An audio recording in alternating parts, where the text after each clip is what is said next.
मैं पहले ही बोल दूं, इस वीडियो में मैं जो बोलने जा रहा हूँ वो किसी फिल्म की कहानी नहीं, एक रियलिटी है। आज की इस वीडियो में आप जो जानने वाले हो वो हमारा एजुकेशन सिस्टम हमें कभी नहीं बताएगा। तो एजुकेशन सिस्टम तो कभी नहीं बताएगा, पर मैं बताने जा रहा हूँ, क्योंकि आज की इस वीडियो में मैं जो बताने वाला हूँ वो आपको ना किसी स्कूल के कोर्स में मिलने वाला है और ना ही किसी वीडियो में मिलने वाला है। तो वीडियो आखिर तक ज़रूर देखना, ये आपके लिए भी बहुत ज़्यादा इंपॉर्टेंट होगा। और हाँ, वीडियो स्टार्ट करने से पहले चैनल को सब्सक्राइब कर दो, क्योंकि बाद में आप लोग भूल जाते हो।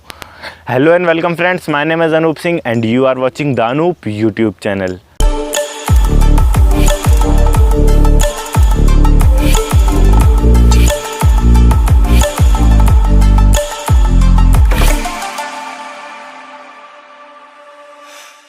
10 जुलाई 1856 में स्वीडन में एक बच्चे का जन्म हुआ। उस बच्चे के जन्म के साथ ही आसमान पूरा काला पड़ गया और बिजली कड़कने लगी। जैसे ही उस बच्चे का जन्म हुआ, उस बच्चे के अड़ोस पड़ोस में रहने वाले जो लोग थे उनका कहना था कि ये बच्चा अपशगुन है, इसके पैदा होते ही आसमान में बिजली कड़कने लगी, ये बच्चे को मार देना चाहिए। पर फिर भी उसके पिता ने कहा ये मेरा बेटा है, हो सकता है मौसम के वजह से ऐसा कुछ हुआ हो, ऐसा कुछ भी नहीं है कि मेरा बच्चा अपशगुन है। पर फिर भी उस बच्चे को समाज का ऐसा सामना करना पड़ा। जैसे जैसे वो बड़ा होता गया, लोग उसको ताने मारते थे कि वो अपशगुन है। जब वो बच्चा स्कूल भेजा गया तो उसको कुछ नहीं आता था।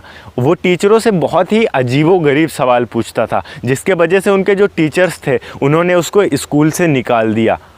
पर उसके बाद भी वो हार नहीं माना। उसने 8 भाषाएं सीखी। 8 भाषाएं जब उसने सीख ली, उसके बाद उसने कदम रखा विज्ञान की दुनिया में और इस ब्रह्मांड को समझना शुरू किया। वो धीरे धीरे करके साइंस की दुनिया को समझने लगा। अब तक लोग उसको पागल बोलने लगे थे। कहते थे कि वो एक ऐसा इंसान है जो पूरी तरीके से पागल है, वो कुछ नहीं कर सकता, आगे जाकर बढ़ ही नहीं सकता।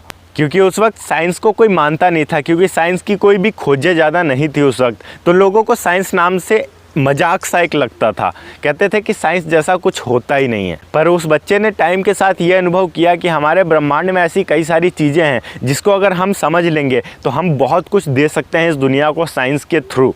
जिस बच्चे के जन्म के साथ ही उसको अपशगुन कह दिया गया था, असल में वो इस दुनिया का सबसे महान वैज्ञानिक, सबसे बड़ा वैज्ञानिक निकोला टेस्ला था। जिस बच्चे के जन्म के साथ बिजली कड़की थी, उस बच्चे ने पूरी दुनिया में बिजली की रोशनी फैला दी। उसने बिजली की खोज करी, जिसके वजह से आज हम सब बिजली में रह रहे हैं। ये समझ लीजिए कि अगर हम आज आप इस फ़ोन से या फिर आप इस कंप्यूटर से या आप इस लैपटॉप से जिस वीडियो को देख रहे हैं, तो सिर्फ निकोला टेस्ला की बदौलत। क्योंकि टेक्नोलॉजी का मेन आधार है इलेक्ट्रिसिटी, और अगर इलेक्ट्रिसिटी ही नहीं होती तो टेक्नोलॉजी के घंटा होती। इस ब्रह्मांड में जितनी भी टेक्नोलॉजी है सब इलेक्ट्रिसिटी बेस्ड है। आप अगर बस को भी ले लोगे तो उसमें भी इलेक्ट्रिसिटी आती है। अगर आप बाइक में भी किक मारोगे तो उसके प्लग में भी इलेक्ट्रिसिटी निकलती है, तभी इंजन चलता है। अगर हम रात में पढ़ाई करते हैं तो बल्ब जलता है इलेक्ट्रिसिटी के वजह से, वरना आज के टाइम में आप लालटेन जला रहे होते, दीपक जला रहे होते रात में पढ़ने लिखने के लिए भी, और आपका फ़ोन तक नहीं होता आपके पास। पुरानी सदी में जी रहे होते। और सिर्फ इतना ही नहीं, आज के टाइम में जो हमारे वैज्ञानिक बोलते हैं ना, wireless transmission, wireless network, electric field, magnetic field, इन सारी चीज़ों की जो खोज है वो निकोला टेस्ला ने करी थी। तब से लेकर अब तक हमारे सारे वैज्ञानिक मिलकर जितनी खोजें नहीं कर पाए हैं, उस अकेले बंदे ने उस वक्त उतनी सारी खोजें कर दी थी। शायद आप नहीं जानते, पर हमारे स्कूलों में जो पढ़ाया जाता है ना, थॉमस एल्वा एडिसन, जिन्होंने 1200 बार प्रयास किया, उसके बाद उन्होंने इलेक्ट्रिक बल्ब बनाया था, पूरा का पूरा गलत है। बल्ब का निर्माण निकोला टेस्ला ने किया था, थॉमस एल्वा एडिसन ने उनकी उस खोज को चुरा लिया था। जिसके बाद से निकोला टेस्ला एकदम से टूट से गए थे। उन्होंने आविष्कार करना भी कुछ दिन तक बंद कर दिया था, पर उसके बाद फिर भी उन्होंने हार नहीं माना और दोबारा से वो साइंस में आए और दोबारा से उन्होंने आविष्कार करना शुरू किया। पर इस बार उनके आविष्कारों की गति बहुत ज़्यादा स्लो थी, मतलब कि बहुत ही कम आविष्कार कर रहे थे, क्योंकि उनका एक सबसे मेन आविष्कार चोरी हो गया था, जो कि था इलेक्ट्रिक बल्ब। और सिर्फ यही बात ख़त्म नहीं होती, निकोला टेस्ला ने हमें वायरलेस इलेक्ट्रिसिटी देने का वादा किया था, वो भी फ्री में। वायरलेस इलेक्ट्रिसिटी, समझ रहे हो, बिना तारों के लाइट हमारे घर तक आती, वो भी फ्री में। बहुत सारे आविष्कार ऐसे थे निकोला टेस्ला के जो कि अधूरे रह गए। अगर वो पूरे हो जाते तो आज की जो दुनिया है वो सन 2050 के भी पार में होती।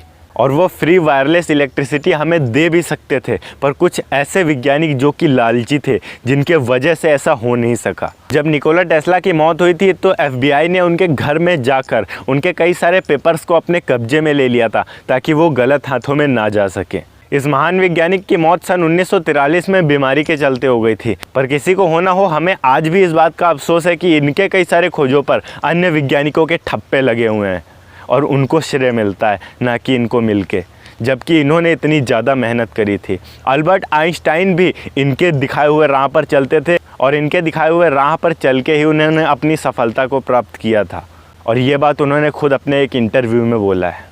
खैर, आज वो ज़िंदा तो नहीं है, पर अगर वो आज ज़िंदा भी होते ना तो उनको दिल से सैल्यूट होता, और वैसे भी उनको बहुत ज़्यादा दिल से सैल्यूट है। ओके गाइस, अगर वीडियो अच्छी लगी हो तो वीडियो को लाइक करके चैनल को सब्सक्राइब ज़रूर कर देना, और हाँ थोड़ा बहुत प्यार इंस्टाग्राम और टिकटॉक पर भी दिखा देना, लिंक इन द डिस्क्रिप्शन। मैं मिलता हूँ आपको नेक्स्ट वीडियो में एक नए टॉपिक के साथ, तब तक के लिए बाय बाय।